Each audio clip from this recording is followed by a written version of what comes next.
Hi hello welcome to our channel. నేను మీ సిరి. ఈరోజు మనం చెప్పుకోబోయే కథ ఇష్టమైన సకుడ పార్ట్ 167. కథలోకి వెళ్ళే ముందు లైక్ చేయడం అస్సలు మర్చిపోకండి ఫ్రెండ్స్. అలా చెప్పాను బాగుంటుందని తీసుకున్నాను, ధరణి లోగొంతుకుతో చెప్పింది. ఏంటది అని అడుగుతూ ఆమె చేతిని పట్టుకున్నాడు గగన్. ఆమె ఒక్కసారిగా గుండె ఆగి కొట్టుకుంది ఆమెకి. అతని ఎడమ చేత్తో ఆమె కుడి చేతిని పట్టుకొని అతని కుడి చేత్తో ఆమె చేతిలో ఉన్న బాక్స్ తీసుకున్నాడు. అతని చెయ్యి వదిలే వరకు ఊపిరి బిగబట్టుకునే ఉంది ధరణి. ఆ బాక్స్ చూడగానే అతని కనుబొమ్మలు ముడిపడ్డాయి. ఓపెన్ చేసి చూశాడు. అతను ఎలా రియాక్ట్ అవుతాడో ధరణికి అర్థం కావడం లేదు. జీ లెటర్తో అందమైన లాకెట్ చూడగానే బాగుంది. అది ఇచ్చేసి చప్పున అక్కడి నుంచి వెళ్ళడానికన్నట్టు 2 అడుగులు ముందుకు వేసింది ధరణి. ముందు తను అక్కడి నుంచి బయటపడాలి అనేది ఆమె ఆలోచన. ఇవ్వడానికైతే ఇచ్చింది, కానీ ఆమెకు చాలా కంగారుగా ఉంది.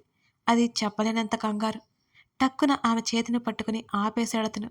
ఊపిరి ఆగిపోయిన ఫీలింగ్ కలిగింది ధరణికి. శరీరమంతా సన్నటి వణుకు. ఆమె చేతిని బట్టి అలాగే వెనక్కి లాగి నిలబెట్టాడు గగన్. ఎక్కడిదిది అని అడిగాడు. నేనే తీసుకున్నాను అని చెప్పింది ధరణి. ఇంకా అతని చేతిలో తన చేయి ఉండడం చూసి ఇరుక్కుపోయినట్టే ధరణికి అర్థమైంది. నువ్వు తీసుకున్నావా? అతను ఆమె వైపు చూపు తిప్పాడు. అవునన్నట్టుగా నిలువుగా తలాడించింది ధరణి. ఎలా తీసుకున్నావు? నా పాకెట్ మనీతో. ఆమె చిన్నపిల్లలా చెబుతుంటే అతనికి నవ్వుతో పాటు తన కోసం అది తీసుకోవడం చాలా ఆశ్చర్యాన్ని కలిగిస్తుంది. పాకెట్ మనీతో తీసుకున్నావా? అతను అలాగే చూస్తూ మళ్ళీ అడిగాడు. ఆమె మరలా నిలువుగా తలాడించింది. ఈసారి తల తిప్పావు విరిచేస్తాను అతను అనగానే ఆ మాటికి ఉక్రోషంగా చూసింది. నీ పాకెట్ మనీ అంతా? అలా ఏం లేదు. డాడీ వాడుకోవడానికి కార్డు ఇస్తారు, అది యూజ్ చేయను అని చెప్పి మనీ ఇస్తారు. ఆమె నెమ్మదిగా బదిలిచ్చింది. అదే ఎంతిస్తారు అని అడిగాడు. 10 10K టక్కున చెప్పింది తడబడుతూ. ఏంటి 10Kనా అని అడిగాడు. ఆ అంది ధరణి. నెలకి 10,000 ఖర్చు పెడుతున్నావా నువ్వు?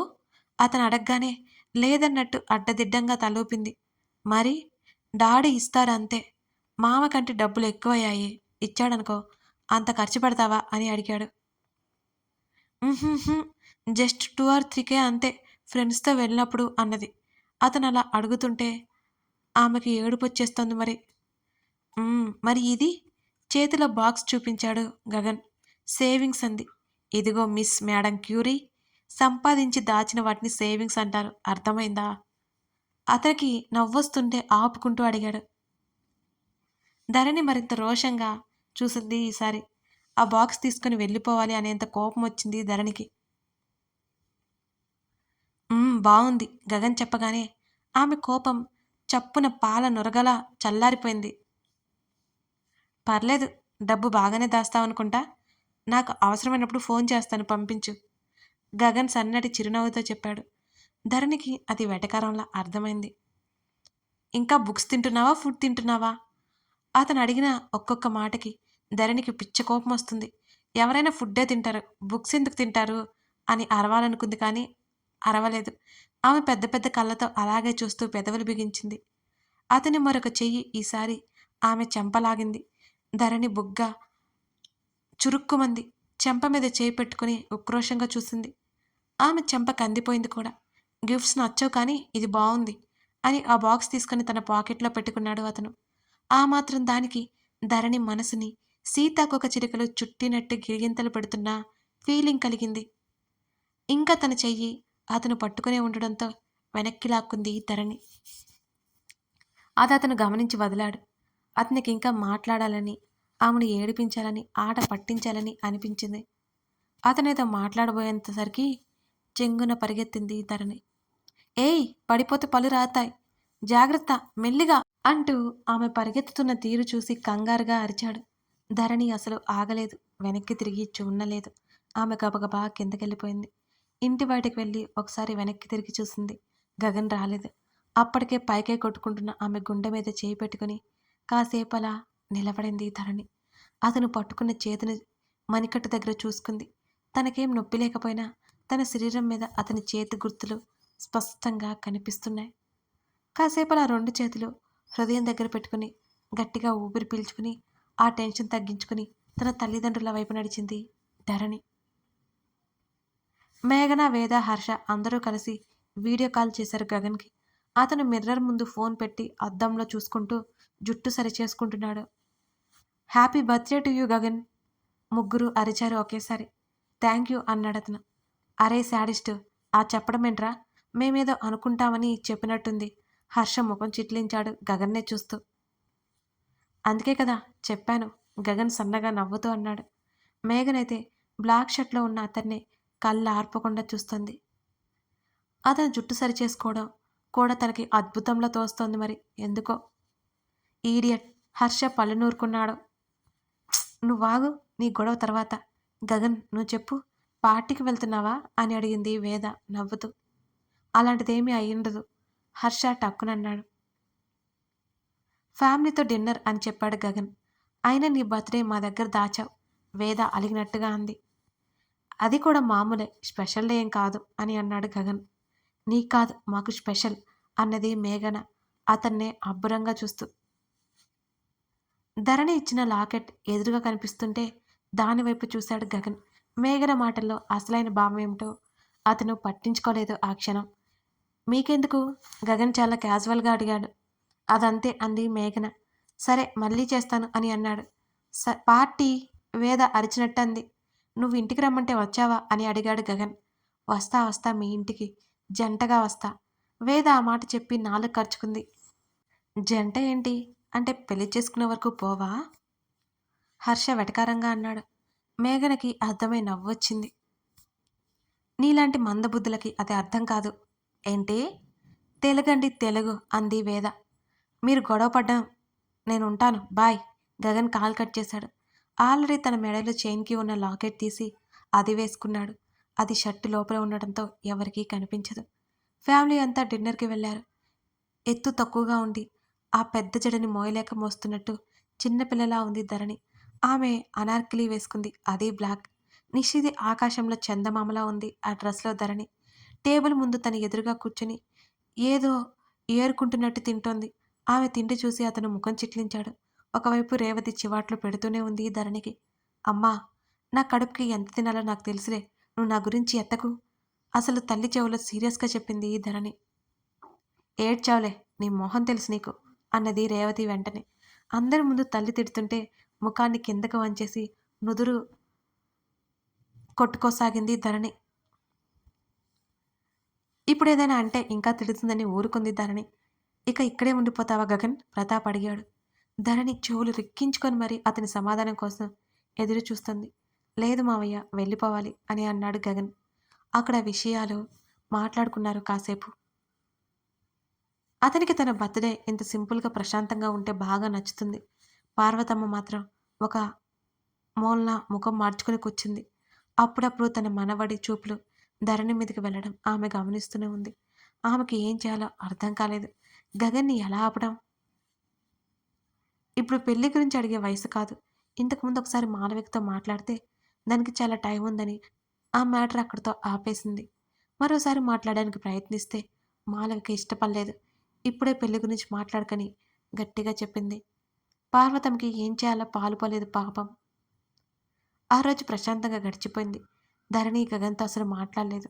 ఆమెకి పరీక్షలున్నాయి, త్వరగా వెళ్ళిపోవాలి. కానీ గగన్ ఉండటంతో అక్కడే మాట్లాడకుండా ఉండిపోయింది. అదే మామూలుగా తల్లి రమ్మంటే అసలు వచ్చేదే కాదు. ధరణి వచ్చిందే గగన్ కోసం. అతనితో మాట్లాడకపోయినా కనీసం చూస్తే చాలు అనుకుంటోంది. ధరణికి అప్పుడే ఏవి చెప్పాలని అనుకోలేదు గగన్. తన కళ్ళకి మరీ చిన్నపిల్లలా కనిపిస్తోంది ధరణి. అందుకే అతను మనసులో ఉన్నదే ఆమెతో చెప్పలేదు. ఆ రోజు రాత్రి డిన్నర్ చేసి వచ్చాక అందరూ హాల్లో కూర్చొని మాట్లాడుకుంటున్నారు. తల్లి ఒడిలో తాపీగా తల పెట్టుకుని సోఫా రెక్క మీద కాలు వేసి తీరిగ్గా పడుకున్నాడు గగన్. రేవతి పక్కన కూర్చొని వాళ్ళ మాటలు వింటున్నట్టే అప్పుడప్పుడు అతన్నే చూస్తోంది ధరణి. యవ్వనంలోకి అడుగుపెట్టిన అతని రూపురేఖలు ఆమెను ఆకర్షితురాల్ని చేస్తున్నాయి. అంతకంటే ముందు అతనంటే ఎనలేని ఇష్టం ఆమెలో. నీకు కూడా ఒక కొడుకుంటే బాగుండేది రేవతి, పార్వతమ్మ ఊరుకోకుండా అన్నది. అప్పుడప్పుడు పార్వతమ్మ మాటలు రేవతికి నచ్చవు, కానీ తన వదిన కోసం భరిస్తూ ఉంటుంది. ఇప్పుడేమైంది అత్తయ్య గారు, నా కూతురుందిగా, అది చాలే నాకు అన్నది రేవతి. నీకు ఈ పిల్ల కంటే ముందొక ఆడపిల్ల పుట్టిపోయింది కదూ! పార్వతమ్మ మాటలకి రేవతి మనసంతా ఏదోలా అయిపోయింది. అమ్మా! ఇప్పుడు ఇవన్నీ ఎందుకు? మాలవిక విసుగ్గా చూసింది తల్లి వైపు. గగన్ అత్తవైపు చూశాడు. రేవతి చాలా మామూలుగానే ఉంది. ఏం చేస్తామండి? దాని రాతలో అలా పోవాలనుంది అని రేవతి నిట్టూర్చింది. పార్వతమ్మ మీద పిచ్చ కోపమొచ్చింది ధరణికి. తన తల్లి మాటల్లో నిర్లిప్తత చూస్తుంటే ధరణికి బాధగా అనిపించింది. ఆ విషయం ధరణికి కూడా తెలుసు. మొదటి బిడ్డను పోగొట్టుకున్న వాళ్ళు తన్ని ఎలా చూసుకున్నారో ధరణికి ఇంకా బాగా తెలుసు. కాలు కింద పెడితే కందిపోతున్నట్టు చూసుకున్నారు తన్ని. ధరణి లేటైంది, పడుకుందు పద.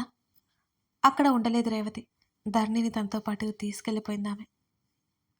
కాసేపటికి తన ఫోన్ మోగడంతో వెళ్ళిపోయాడు గగన్ కూడా. అమ్మా! ఇప్పుడు ఇవన్నీ ఎందుకు? నీకు రేవతి బాధపడుతుందని తెలీదా? అని అంది మాలవిక. అది కాదే, ఉంటే బావుంటుందన్నాను. అయినా ఇంకో పిల్లాడో ఉంటే బావుంటుంది కదా! అదే విషయం అన్నాను నేను అన్నది పార్వతమ్మ. చాల్లే, ఎప్పుడేం మాట్లాడతావో. ఈ మధ్య నీకేమైందో? మాలవిక విసుక్కుని వెళ్ళిపోయింది. మరో 2 రోజులు ధరణి వాళ్ళు అక్కడే ఉన్నారు. ధరణికి అక్కడ నుంచి రాబుద్ది కాలేదు. గగన్ ఉండడంతో. ఎవరూ లేని టైంలో ధరణి గుర్తొచ్చింది పార్వతమ్మకి. ఆమెకి ధరణి మీద ప్రత్యేకంగా కోపమేం లేదు కానీ, తన వర్షాకి ఎక్కడ అడ్డు వస్తుందో అనే భయం తప్ప. ఏమే అమ్మాయి! పార్వతమ్మ పిలుపు వినిపించి ఏంటన్నట్టు చూసింది ధరణి. మా గగన్‌కి వర్షకి పెళ్లి చేస్తే బావుందనుకుంటున్నాం. ఈడు చూడు బావుంటారు కదూ! పార్వతమ్మ మాటలకి ఆమె లేత హృదయం చివుక్కుమన్నట్టయింది. ధరణి ఏం మాట్లాడలేదు. పార్వతమ్మ మాటలు నిజంగానే ఒకలాంటి షాక్‌లోకి వెళ్ళిపోయింది ధరణి. వీళ్ళిద్దరూ పెద్ద అయితే ముడిపెట్టేస్తే నాకు ఏ దిగులు లేదు. ఆమె ధరణిలో, ధోరణిలో ఆమె చెప్పుకుపోతోంది. అది పుట్టినప్పటి నుంచి గగన్‌కిచ్చి పెళ్లి చేస్తే బావుంటుందని అనుకుంటున్నాం. గగన్‌కి కూడా వర్ష అంటే చిన్నప్పటి నుంచి చాలా ఇష్టం. ఇప్పుడు కూడా ఎంత చక్కగా మాట్లాడుకుంటారో. ధరణిని గమనిస్తోంది పార్వతమ్మ. ధరణి ముఖం పాలిపోవడం పార్వతమ్మ చూస్తూనే ఉంది. ఆమెకు అసలు విషయం అర్థమైంది. కానీ ఆమె బయటపడలేదు. ధరణి అక్కడి నుంచి లేచి గదిలోకి వెళ్ళిపోయింది. నిజమే, వాళ్ళిద్దరూ చాలా చక్కగా మాట్లాడుకుంటారు. వర్ష అంటే ఇష్టం కాబట్టి ఆమెతో చాలా క్లోజ్‌గా మాట్లాడతాడు. తనంటే ఇష్టం లేదు కాబట్టి అసలు మాట్లాడడు. చిన్నప్పటి నుంచి తన్ని ఆట పట్టిస్తాడు. ఎప్పుడూ విసిగిస్తూనే ఉంటాడు. వర్షతో అలా ఉండడు. తన విషయంలో అది ఇది అని చెప్తూనే ఉంటాడు. కానీ వర్ష దగ్గర అలా ఉండడు. ధరణి తనలో తాను అన్ని బేరీజు వేసుకుంటోంది. వచ్చిన రోజు ఉన్న ఉత్సాహం ఆ రోజు లేదు. ఆమె హృదయం మరింత బరువైపోయింది పార్వతమ్మ మాటలు విన్న తర్వాత. ఎప్పుడు వినకూడనిది ఆమె విన్నట్టు ఉంది. ఏదో అభిప్రాయానికి వచ్చినట్టు ఆమె నిశ్శబ్దంగా మారిపోయింది. ఆ రోజు గగన్ ఫ్రెండ్స్‌ని మీట్ అయ్యి వచ్చేసరికి సాయంత్రం అయింది. అన్నీ సర్దుకొని ఉన్నారు రేవతి వాళ్ళు వెళ్ళిపోవడానికి. వాళ్ళంత త్వరగా వెళ్ళిపోతారని గగన్ అనుకోలేదు. అందరూ హాల్లోనే ఉన్నారు. ఆడపడుచుకి అన్నీ ఉన్నా తనకి తోచినది పంపించడం మాలవికకి అలవాటు. ఆవిడ అదే పనిలో ఉంది. ధరణి నీకోసం అంటూ ఒక బ్యాగ్ ఇచ్చింది మాలవిక. ఏంటత్తా ఇది? ధరణి అయోమయంగా చూసింది. నువ్వు రాక రాక చాలా రోజులు అయిపోయింది కదే! రాక రాక వచ్చావు. నీకోసమే షాపింగ్ చేశా అన్నది మాలవిక. ధరణి మాలవికని హత్తుకొని థ్యాంక్ యూ అత్త అన్నది.